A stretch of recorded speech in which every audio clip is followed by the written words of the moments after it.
Então Jesus não quis isso. E ele então diz: aquele que não comer da minha carne, que não beber do meu sangue, não terá parte comigo, não conhecerá o reino dos céus. E como para os judeus tocar no sangue apenas era motivo de impureza, tiveram nojo dele, foram todos embora. Depois que todos saíram, ele olhou para os seus 12 discípulos decepcionados, porque o mestre tinha acabado com o sucesso que ele tinha conseguido na multiplicação dos pães. Disseram, olharam para ele, ficaram assim, lugar vazio, um fracasso aparente, um fracasso total. E Jesus então pergunta para eles: e vocês, o que estão fazendo aqui? Vocês não vão embora?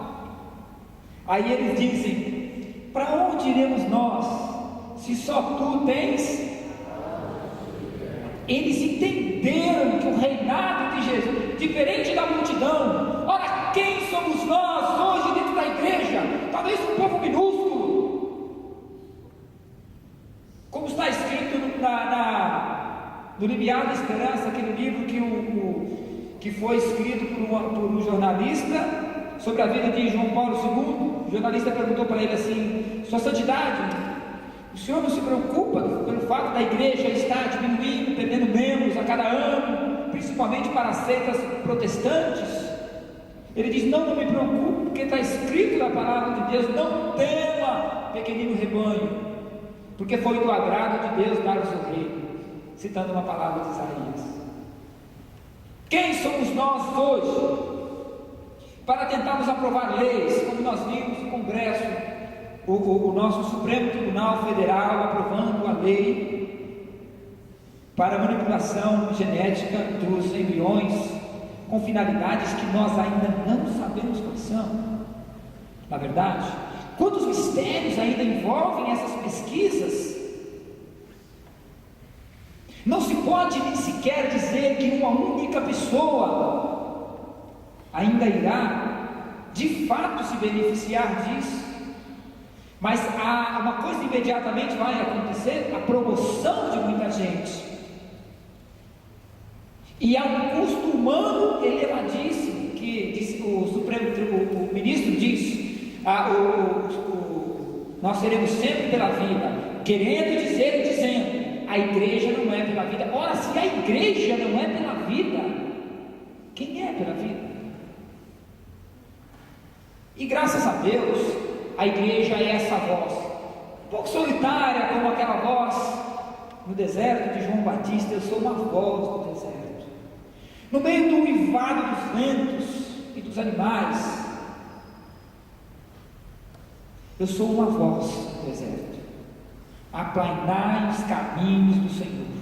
A igreja é essa voz. Nós somos um povo pequeno, vamos dizer assim, no meio dessa eloquência toda do mundo. Porém, nós temos uma experiência com a verdade que os filósofos ainda não encontraram. Nós a temos dentro de nós. A verdade para nós é Cristo. Cristo é o Senhor da nossa vida. E Ele não é o Senhor porque alguém nos disse isso, porque nós, se não tivermos aqui uma experiência com Jesus, você é convidado hoje a ter uma experiência com Ele, a colocar toda a sua vida aos pés de Jesus, a consagrar o seu trabalho, a consagrar seu relacionamento, a consagrar sua família, a consagrar os seus projetos, a consagrar as suas dificuldades, a consagrar os seus desafios,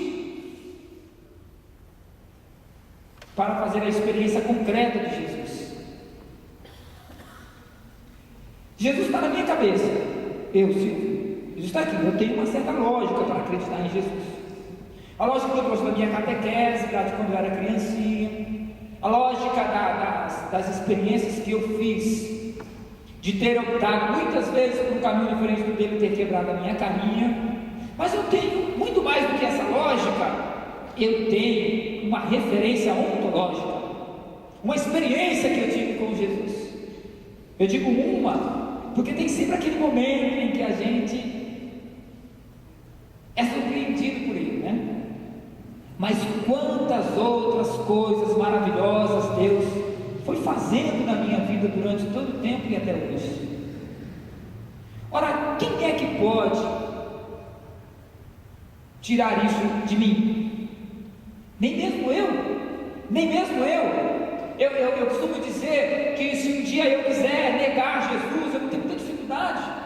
Eu não conseguiria negar. Eu posso até, de uma forma lógica, construir, né, um silogismo qualquer e dizer que Deus não existe, mas eu não conseguiria contrariar a minha experiência pessoal com Jesus.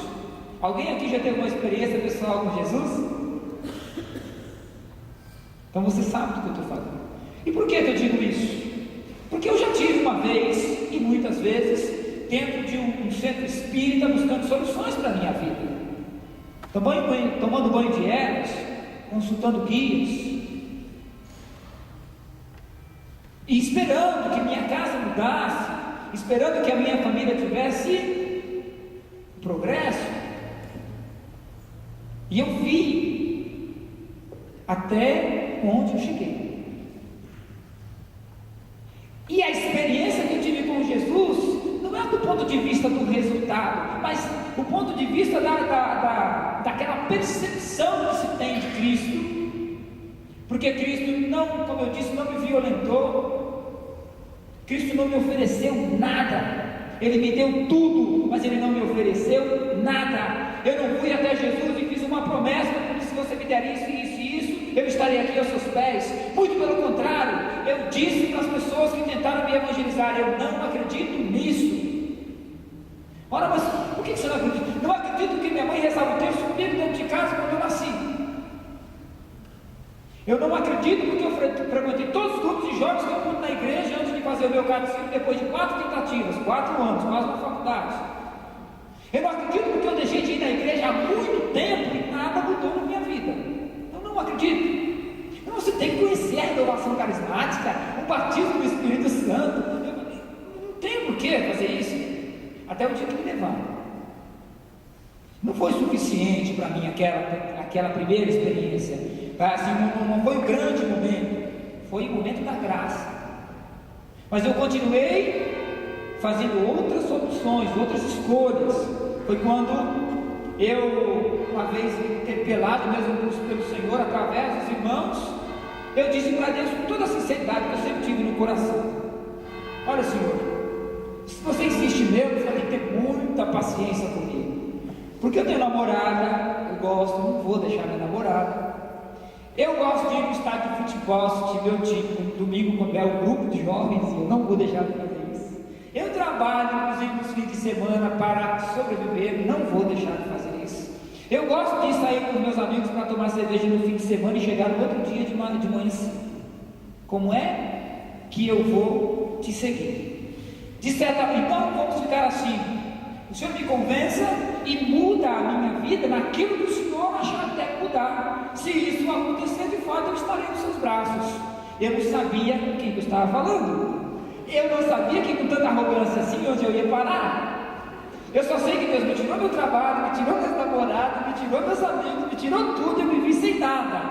Mas quando eu me vi sem nada ao meu redor, qual era o único ponto de referência que eu tinha na minha vida? Meu próprio coração. Ora, quando eu consultei o meu coração, eu encontrei uma luz, uma graça, uma alegria, um preenchimento tão grande que eu não pude dar outro nome a isso senão Deus. E isso revolucionou a minha vida. Aí eu procurei a palavra de Deus. Falaram que aqui Deus falava com a gente. Quando eu abri pela primeira vez a palavra de Deus, eu tinha uma certeza: Deus falou comigo. Você já teve essa experiência de abrir a palavra de Deus e pensar assim: não, Deus está falando comigo? Não é possível.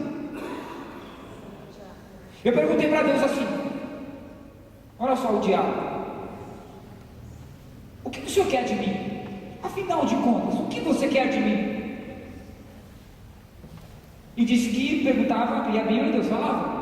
Quando eu abri a Bíblia, a passagem dizia assim: já te foi dito o que eu espero de ti, que ames a justiça, que pratique o bem e que goste do amor. Com essas palavras, Miqueias 7, só isso. Eu fechei a palavra e falei: meu Deus, eles devem estar por aqui me ouvindo mesmo. Mas eu continuei continuei negando o Senhor, de certa forma, porque tinha muitas coisas que eu já tinha perdido, mas que eu continuava perseguindo minha razão, minhas coisas, as minhas pessoas, o meu dinheiro, os meus passeios, os meus amigos, e tudo, a minha família, e tudo mais. Olha, gente, Deus em nenhum momento judiou de mim.